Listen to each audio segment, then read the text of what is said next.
দুইটার সময় তওবা করে লাভ নাই। একটা হচ্ছে মৌতের যন্ত্রণা শুরু হয়ে গেলে, মৃত্যুর যন্ত্রণা শুরু হয়ে গেলে আগে পা থেকে শুরু হয়ে আস্তে আস্তে গলার দিকে আসে।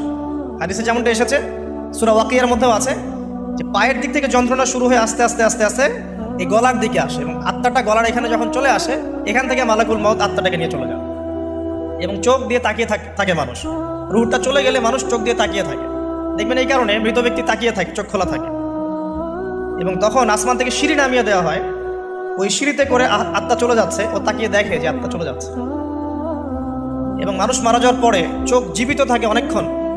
মেডিকেল সায়েন্স যারা পড়েছে তাদেরকে জিজ্ঞাসা করবে, মানুষ ডেড হয়ে গেলেও চোখ দেখবেন আরও কয়েক ঘন্টা, হয়তো আরও নির্দিষ্ট একটা সময় পর্যন্ত চোখটা কিন্তু জীবিত থাকে।